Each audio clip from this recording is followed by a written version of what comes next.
Recovery and rescue operations continue this Thursday in Lebanon following the massive blast that occurred on Tuesday.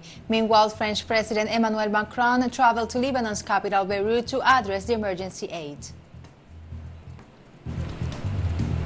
The Argentinian Congress passed two bills this Thursday to reinforce the country's sovereignty rights over the Malvinas Island. Demonstrations continue in the United States city of Portland this Thursday against police brutality and to demand social justice. From the headquarters of Telesur English in Havana, Cuba, this is From the South. I'm Laura Palmero. Lebanon investigators have 4 days to find blast culprits after the explosion last Tuesday. Rescue operations continue as members of the Lebanese Red Cross, Army soldiers and volunteers search for people listed missing under the rubble in areas near the port. Officials said the death toll from the explosion, killing at least 157 people and injuring 5,000 more, was expected to rise. Investigators in Lebanon proving that the deadly blast that ripped across Beirut were focusing on possible negligence in the storage of tons of highly explosive fertilizer. The government ordered the house arrest for several port officials. Lebanon's cabinet declared a 2-week state of emergency in the capital and handed control of security in the city to the military.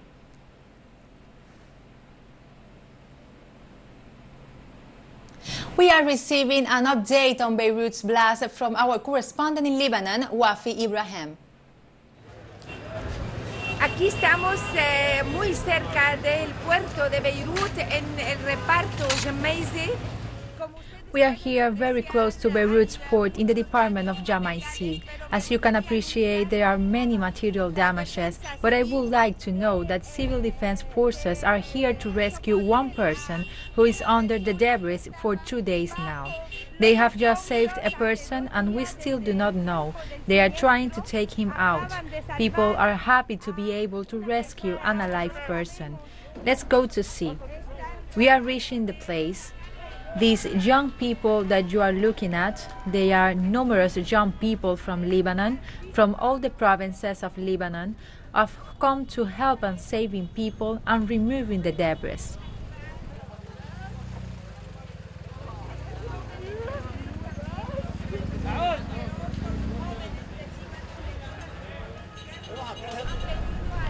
Civil defense forces are present at the place. Lebanese young people from different religions and confessions are united in facing the sequels of the semester. Aquí están los hombres de la defensa civil libanesa, jóvenes de todas las religiones libanesas, de todas las religiones y confesiones libanesas. Apparently, the person is a man and he's had a dog, and the dog is still alive inside the destroyed building that you are watching right now.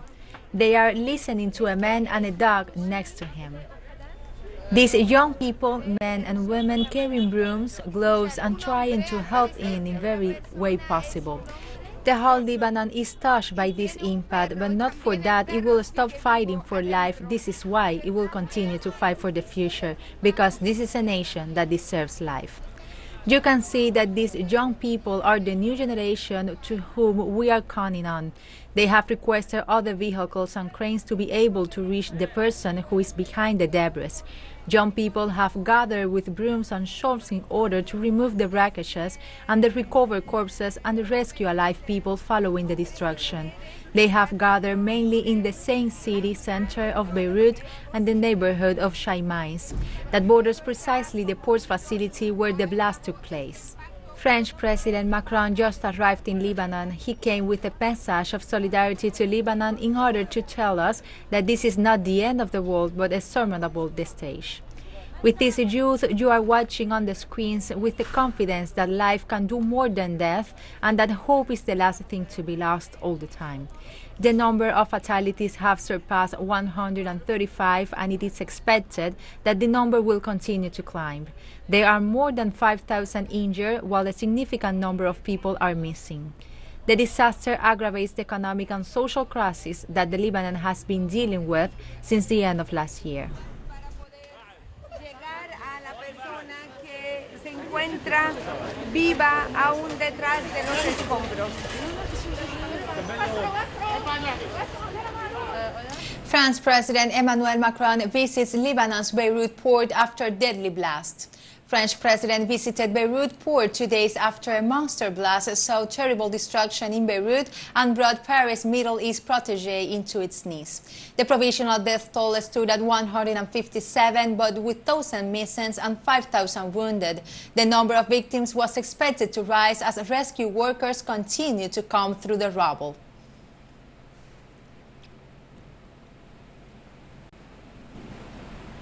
French President, upon his arrival in Beirut, warned that without reforms, Lebanon will continue to sink. Challenges, especially on the level of the health system, we have been suffering during the past week. Recent catastrophic explosions in Lebanese capital Beirut destroyed several hospitals, leaving vast shortages of medicine and medical equipment, while the country is also battling the COVID-19 pandemic, said an analyst during a recent interview. Rana Yassir, an internal consultant for the International Civil Society Action Network, discussed some of the challenges plaguing the Lebanese health system. Is facing major challenges, especially on the level of the health system. We have been suffering during the past weeks because of the increase in the number of people affected by the COVID-19. We are now suffering after the big explosion that took place yesterday evening. We have a big problem because we have only 12 hospitals and some of them were affected by the explosion. We have medical teams that have died because of this explosion. We have big catastrophic ruins that took place in these hospitals that were destroyed by the explosion. There's shortage in the number of beds. There's shortage in the medical equipments that are needed. We are in a high need of having field hospitals and medical equipments and medicines to be provided. This explosion also affected the electricity and affected other facilities that will make it even harder for these hospitals to operate. We have seen a lot of initiatives that are trying to cover the gap, but also the people are trying to support by providing shelter. People are trying to support by different services to be provided to those injured and wounded or their houses were destroyed. Poland's Conservative President Andrzej Duda has been sworn in for a second term before parliament members. The president stated, underlining that family, security, jobs, investments and dignity had key importance for Poland. Earlier, Duda took the oath of office before the National Assembly, having underlined the high election turnout. The president said that over 20 million Poles took part in the voting. Duda declared that he wanted to be a president of Polish, which were important for his voters. He assured that he was open to cooperation and that the door to the presidential palace was open to those representatives of the political parties.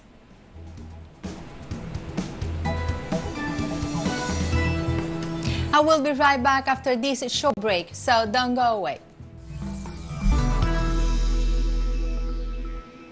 Welcome back to From the South.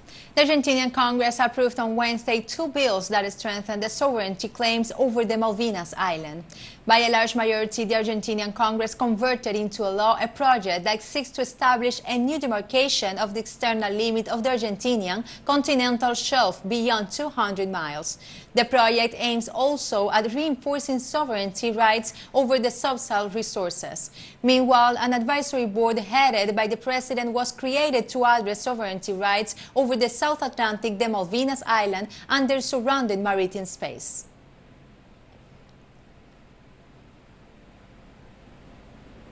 Talks between Bolivia's Supreme Electoral Tribunal, the Bolivian Workers' Center, the country's chief trade union federation, and the other social organizations have failed to reach an agreement over the electoral date, which is set for October 18th. Bolivian Supreme Electoral Tribunal President Salvador Romero made the announcement while highlighting that the elections will take place on October 18th. Meanwhile, representatives of social organizations have stressed that to move the electoral body is an example of their lack of seriousness. Meanwhile, an indefinite general strike has been announced by workers' union representatives and social organizations, which have maintained blockades in main roads and highways in 6 of 9 Bolivian provinces.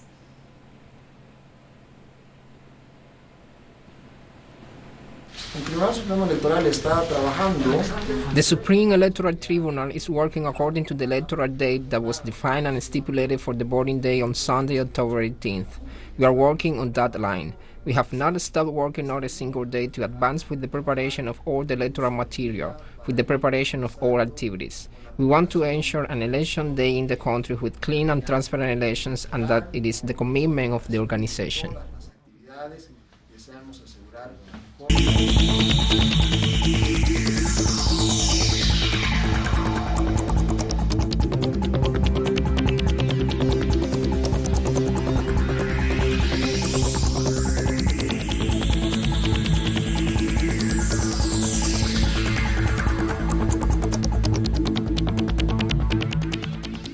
And this Thursday, Prime Minister Mia Mottley, in a press briefing, informed about the most recent measures the country will take in order to prevent the spread of COVID-19 cases.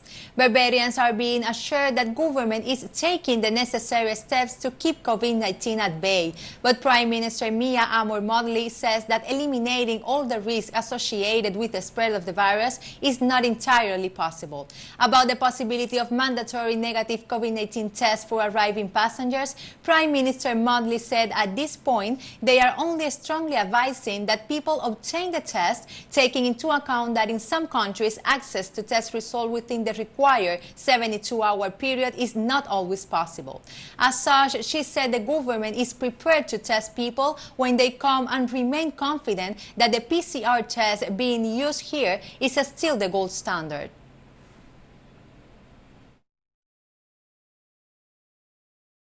The truth is, on the last occasion that I spoke to you and the time before that, with respect to COVID, I indicated, will there be more COVID cases? And I told you yes. And we will invariably have spikes at different times. But the important thing is what we do to contain them, to isolate the persons who may be positive, and to do the relevant contact tracing to minimize the extent to which this can move through our country. The Caribbean community has congratulated the government and people of Jamaica on the occasion of the country's 58th anniversary of independence on August 6, 2020. CARICOM Secretary General Ambassador Irwin LaRocque said in a congratulatory message to Jamaica's Prime Minister Honorable Andrew Holness that the prowess and accomplishments of Jamaicans in a diversity of fields, including the arts, sports and diplomacy, continue to burnish national pride and strengthen the sense of self. He added that the Caribbean community looks forward to benefiting from Jamaica's continued leadership and experience as the regional integration process advances. With his words, he made official that CARICOM joined in celebrating this milestone and extended sincere wishes for Jamaica's further progress and prosperity.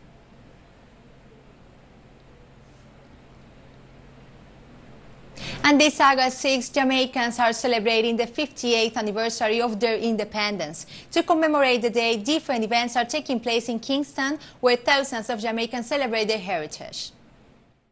Jamaica was one of the first colonies in the so-called New World. Spanish rule began in 1509.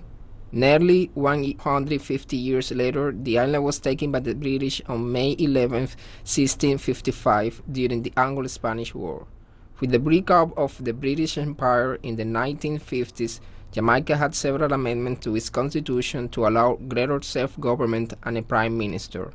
In 1958, Jamaica became a founding member of the West Indies Federation. In September 1961, Jamaican dissatisfaction with the Federation and the slow pace of move to independence led to a referendum that resulted in 54% of voters wanting to leave. The elections of 1962 were won by the Jamaican Labour Party under the leadership of Alexander Bustamante. On August 6, 1962, the British flag was lowered in Jamaica for the last time, and the Jamaican flag raised 58 years ago. Today, the country's streets, buildings, and even its people are decorated in the national color of black, gold, and green, as Jamaica celebrates 50 years of independence. Dance and music performances took place all over Jamaica in venues from school to sport fields. The star events take place in Kingston, where thousands of Jamaicans celebrate their heritage. As they gathered there, many reflected on their memories of independence and how their country has changed in the 50 years since.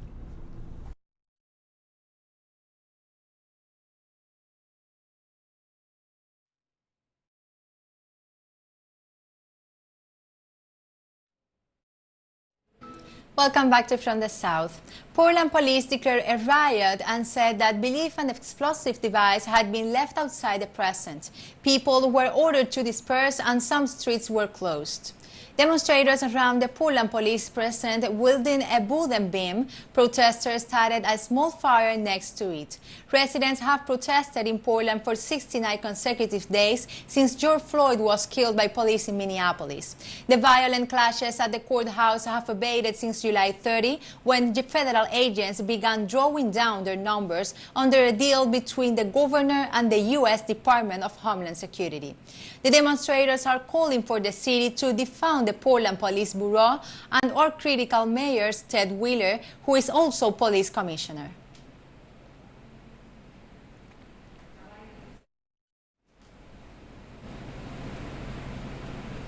Officials say 19 people in the Texas nursing home have died due to the coronavirus and 24 employees have been affected. Missouri City received notification about the deaths and the 38 coronavirus cases at the First Colony nursing home on Thursday.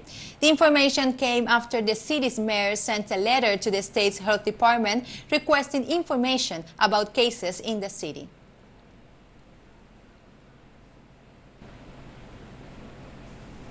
Chinese authorities have rejected on Thursday attempts by the United States to extend an arms embargo on Iran by tabling a resolution at the United Nations Security Council next week.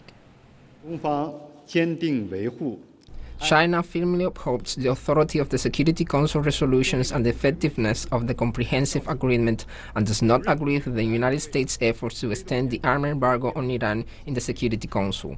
All the provisions of the Security Council Resolution 2231, including the arms embargo, should be carefully implemented. China will work with all parties and the international community to continue to uphold the comprehensive agreement and Security Council resolutions, uphold multilateralism, and promote the Iranian nuclear issue, political and diplomatic solution. Japanese authorities paid tribute on Thursday to atomic bomb victims and survivors of the first nuclear attack in humankind history, launched in the city of Hiroshima by the United States. Japanese Prime Minister Shinzo Abe, together with atomic bomb survivors and relatives of the victims, attended the tribute act, which took place in observance of COVID-19 preventive measures. Meanwhile, several traditional ceremonies were suspended, including the floating lantern ceremony, which is performed in memory of the victims. Resulting in the death of over 140,000 people, Little Boy nuclear bomb was launched in Hiroshima on 6 August 1945 by the U.S. Army, who conducted a few days later another nuclear attack in Nagasaki, causing nearly 74,000 mortal victims.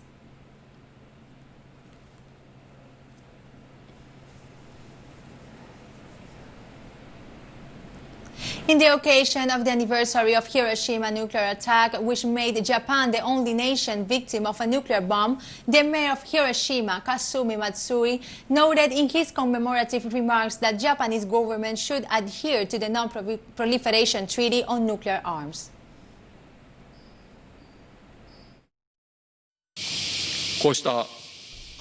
We should never allow this painful past to be repeated. Civil society must reject egocentric nationalism and unite against all threats.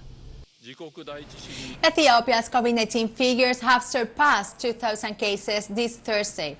Ethiopian health authorities have reported 459 new COVID-19 cases in the last 24 hours, taking total number to over 2,300 since the outbreak of the pandemic. Meanwhile, 358 patients have recovered from the virus. Death toll stands at 356 so far.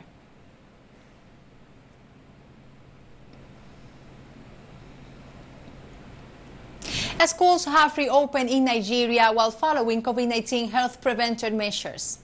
We've instructed teachers not to ensure that they keep their social distance from students. It's usually hard for teachers because there's a certain level of physical interaction that you want. But in this case, this is an emergency, and so we've done a lot of training for the teachers to help them, to guide them through this rather difficult stage. I just lost hope that, okay, we're not going to resume this year. There's no need for me to be reading. But now that we have resumed school, I feel very happy and fulfilled. Even though the fear of contracting the virus is still there, I was still putting my best efforts to put in the safety measures to protect myself from contracting the virus. We've been taught to wash our hands regularly, to observe social distance with our peers whenever we're talking, and we should use our face masks always. And I'm sure with all this put in place, I will go home safe the way I came to school. At least 10 people have passed away this Thursday in Sudan to the floods caused by heavy rains. The downpours have hit Sudan since the end of July, causing the total or partial collapse of around 3,300 houses. Meanwhile, according to local authorities, a dam has also collapsed in the locality of Butet, while dozens of hospitals and educational facilities, together with commercial establishments, have been affected by the strong rains.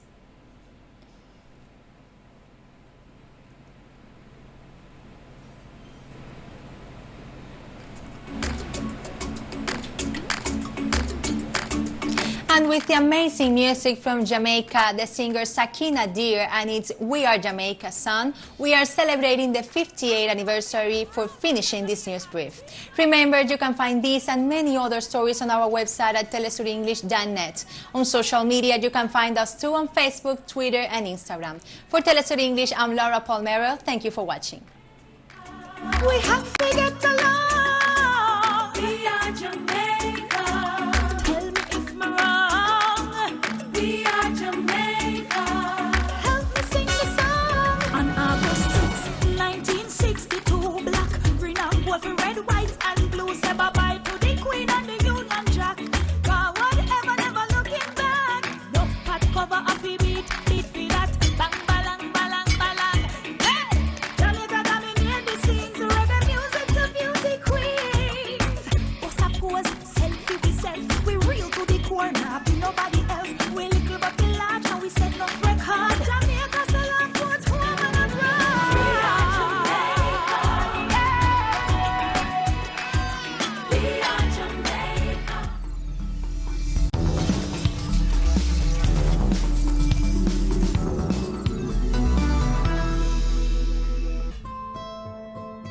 Blocked like animals, literally tossed in the middle of the desert. These children, women, men, think of all the people that partook actually for these people to end up here, people that are making money off it. It's just horrific. Cashing in on crisis, the refugee eye scan experiment.